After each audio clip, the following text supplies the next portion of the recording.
J'espère sincèrement que tout va bien pour vous et que vous vous portez au mieux. Aujourd'hui, il faut le dire clairement, pour la première fois depuis l'indépendance de l'Algérie, de nombreux Algériens observent une contradiction saisissante. Oui, une contradiction flagrante entre ce que les autorités proclament publiquement et ce que l'histoire diplomatique du pays a toujours défendu. Car l'Algérie s'est construite pendant des décennies autour de principes très clairs. Sa tradition diplomatique, sa doctrine politique et son positionnement géopolitique ont toujours été guidés par certaines valeurs fondamentales. Défendre le droit international, refuser les agressions contre les États souverains et protéger l'intégrité territoriale des nations indépendantes. Depuis toujours, l'Algérie a dénoncé les violations du droit international. Elle s'est opposée aux attaques visant la souveraineté des pays libres.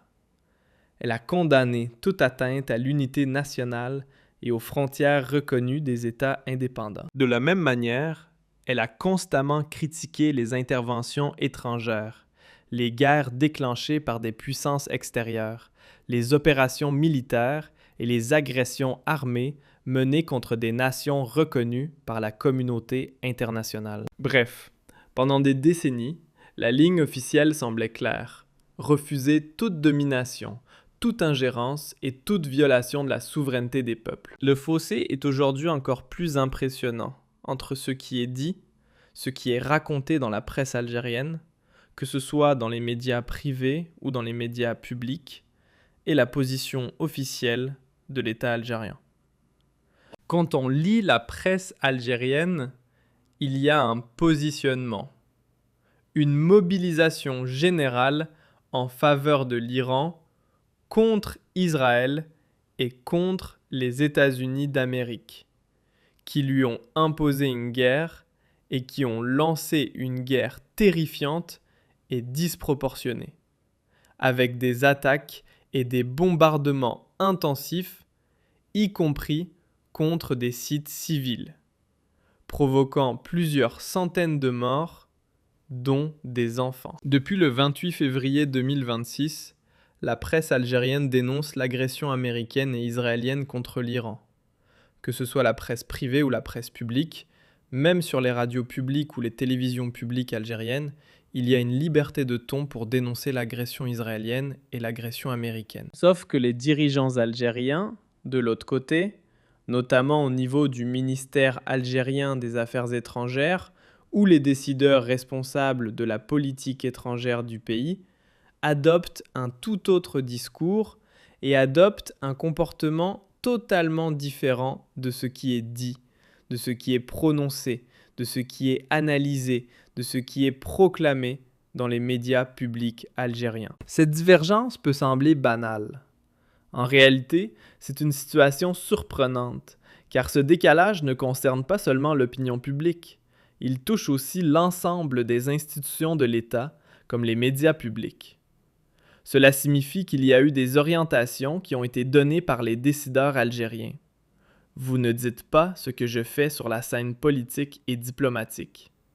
Continuez à dénoncer les États-Unis d'Amérique, continuez à dénoncer Donald Trump et Benjamin Netanyahou. Continuez à dénoncer Israël.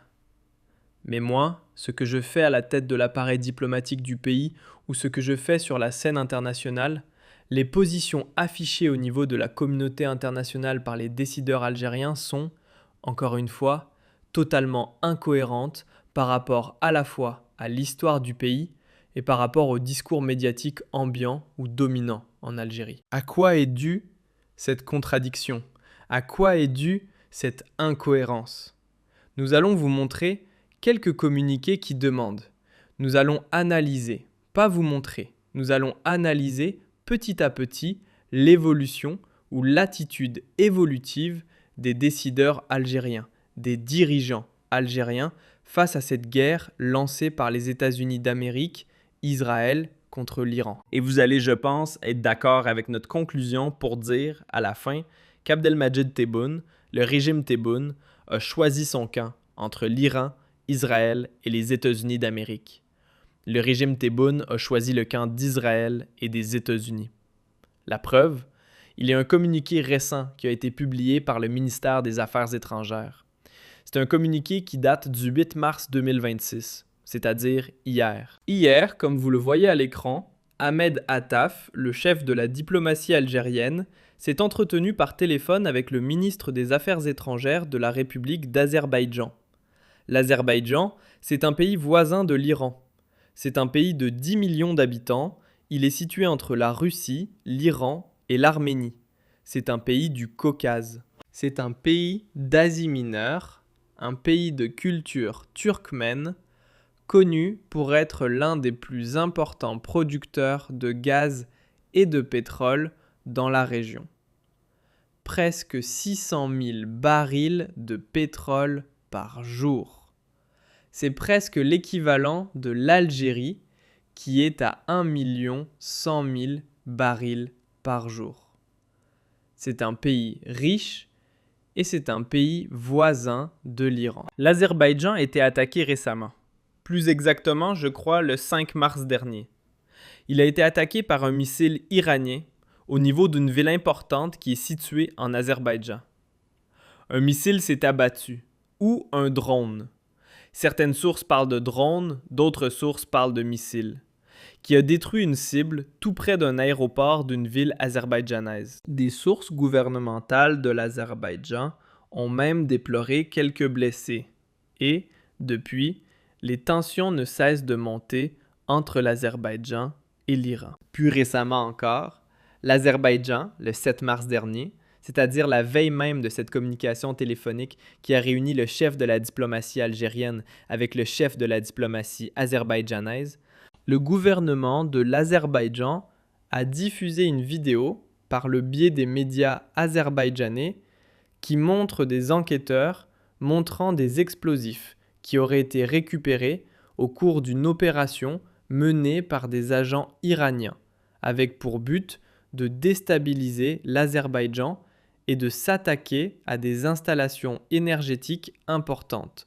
notamment au niveau de blocs pétroliers et de certains blocs gaziers. Ces images ont été diffusées par les médias azerbaïdjanais, montrent encore une fois des explosifs saisis lors d'une opération antiterroriste après que les autorités locales aient déclaré avoir déjoué, je le dis bien déjoué, une série de complots terroristes liés à l'Iran et visant des infrastructures clés et des sites de la communauté juive en Azerbaïdjan. Les accusations sont très graves. Les médias azerbaïdjanais ont montré ces images.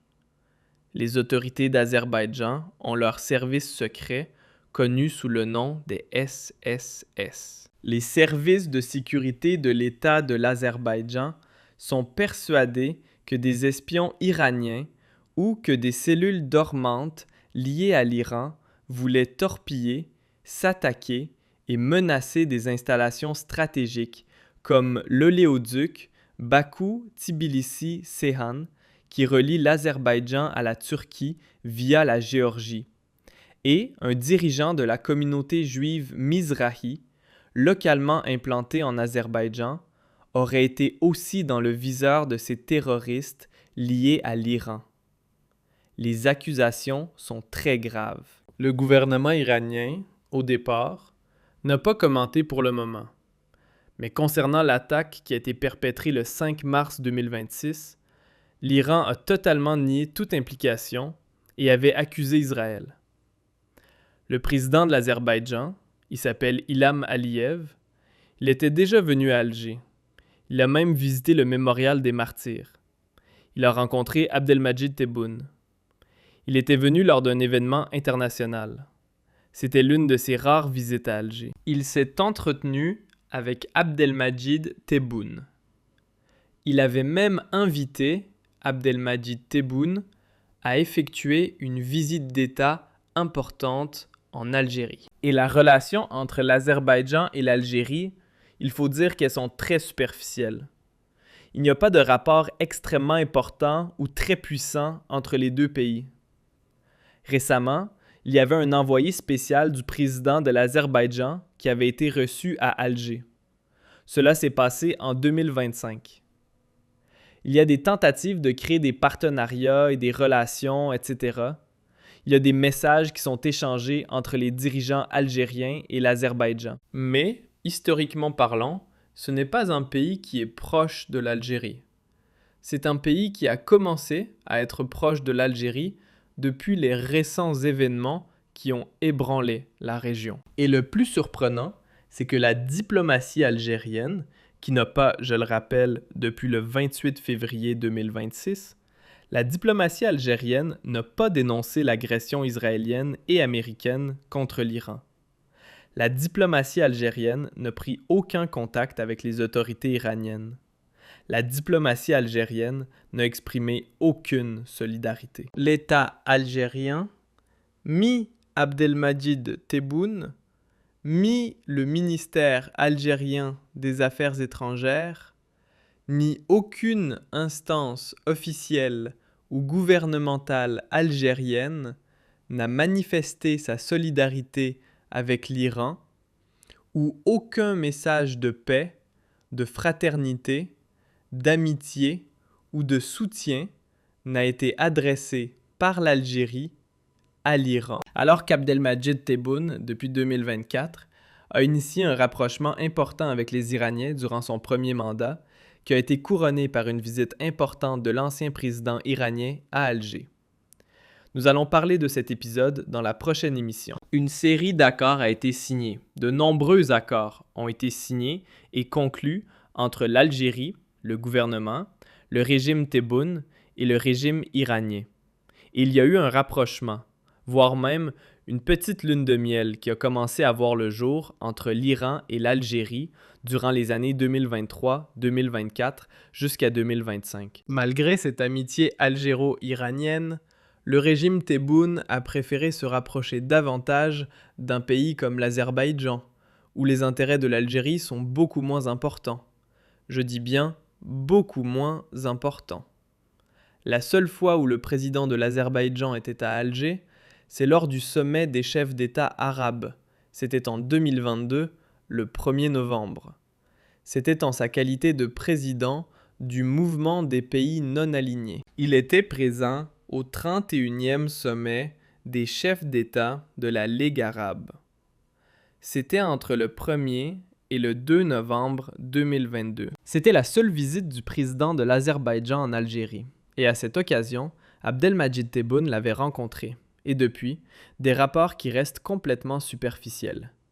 Et pour cause, il faut savoir que l'Azerbaïdjan est l'allié d'Israël dans la région.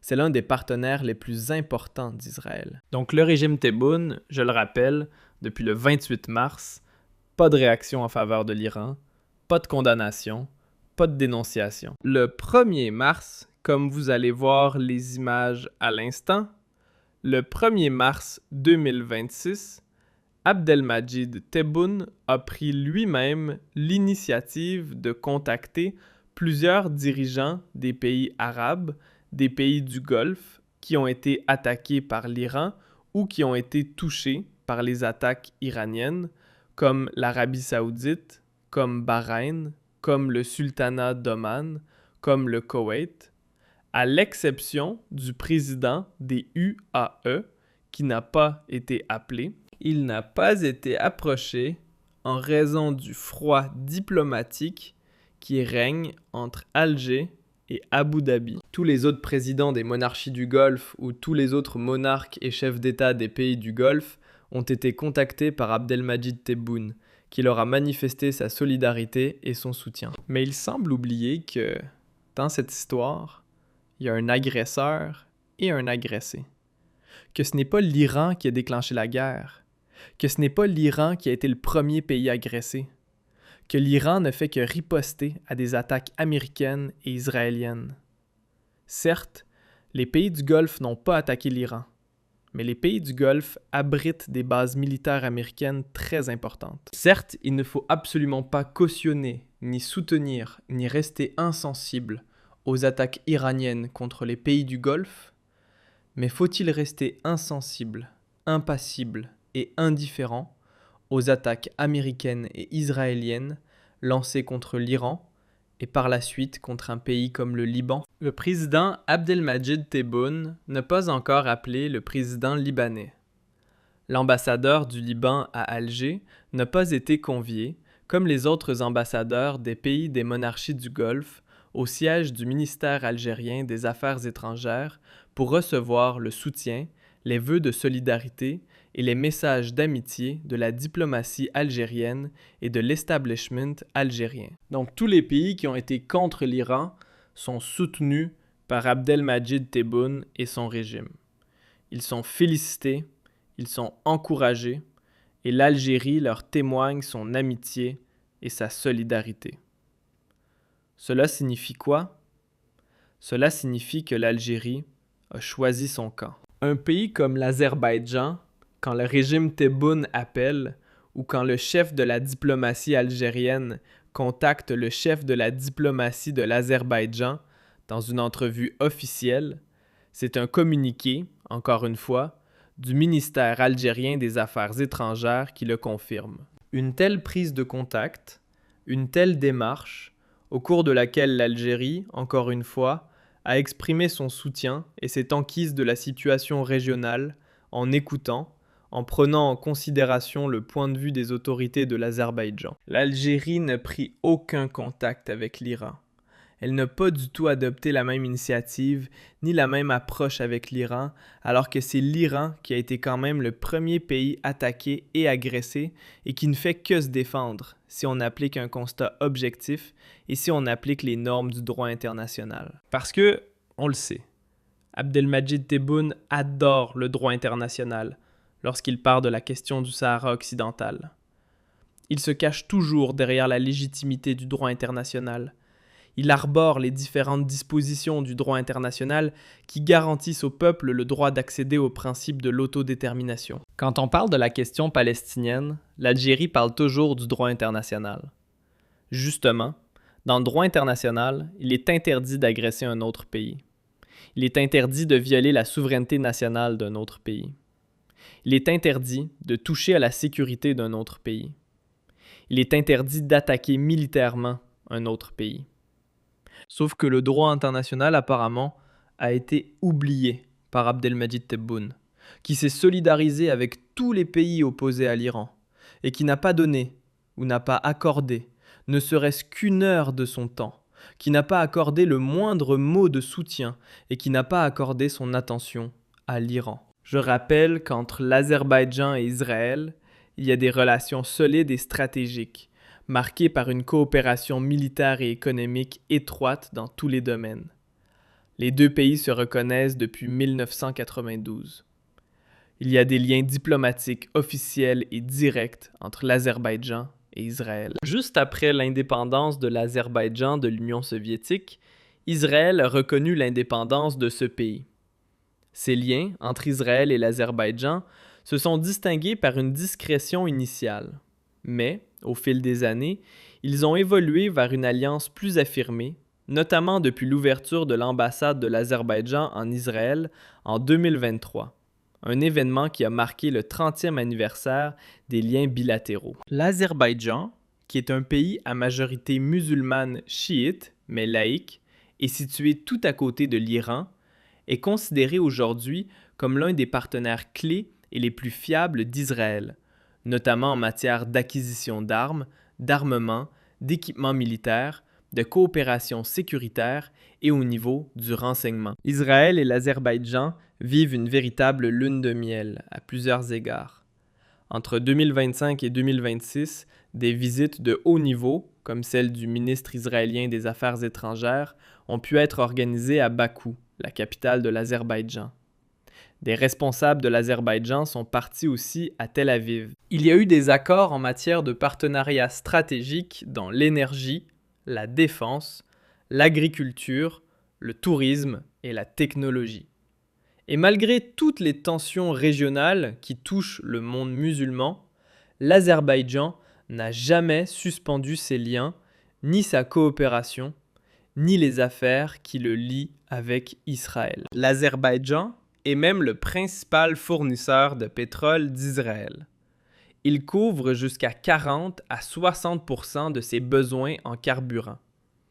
Le commerce bilatéral entre les deux pays a même atteint de nouveaux niveaux records, avec un volume estimé à plus de 1,7 milliard de dollars en 2022. En 2025, la compagnie pétrolière d'État, l'équivalent de la Sonatrach de l'Azerbaïdjan, qui s'appelle la SOCAR, a même acquis une participation de 10% dans le champ gazier israélien de Tamar, ce qui marque une expansion des liens énergétiques entre les deux pays. Et les investissements directs azerbaïdjanais en Israël ont dépassé les 542 millions de dollars rien qu'au premier semestre de l'année 2025, ce qui souligne une approche stratégique adoptée par l'Azerbaïdjan pour construire une alliance solide avec Israël. Je précise en dernier lieu qu'Israël fournit à l'Azerbaïdjan des armes très avancées. 70% des importations d'armement de l'Azerbaïdjan proviennent d'Israël. C'est ce qui a permis à l'Azerbaïdjan d'ailleurs de gagner récemment sa guerre contre l'Arménie pour récupérer une région qui était revendiquée par l'Arménie, qu'on appelle le Haut-Karabakh. Les affrontements armés ont opposé les deux pays voisins, l'Arménie et l'Azerbaïdjan, en 2020 et en 2023.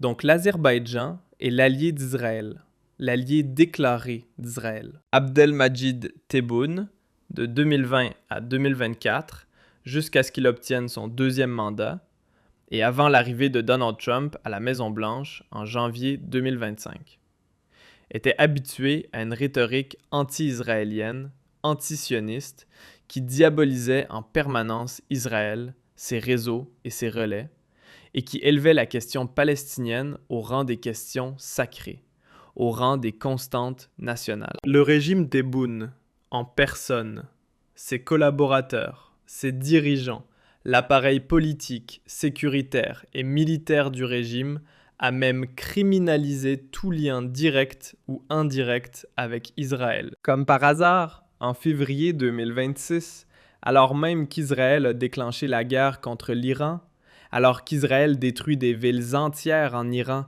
en provoquant des pertes civiles, cette rhétorique anti-israélienne a disparu. Bizarrement, cette politique antisioniste a été enterrée par le régime Tebboune, qui se solidarise rapidement avec les alliés d'Israël comme l'Azerbaïdjan, sans accorder, encore une fois, la moindre intention et sans aucune pensée pour l'Iran, ce pays qui, avant l'arrivée de Donald Trump au pouvoir à Washington, a été considéré par le régime Tebboune comme un pays ami, comme un interlocuteur fiable, voire comme un partenaire stratégique. Abdelmadjid Tebboune et son régime, je vous l'ai bel et bien dit, ont choisi leur camp dans cette guerre. Ils ont choisi le camp d'Israël et des États-Unis d'Amérique. J'aimerais bien avoir votre avis. Le débat se poursuit sur les différentes plateformes d'Algérie Part.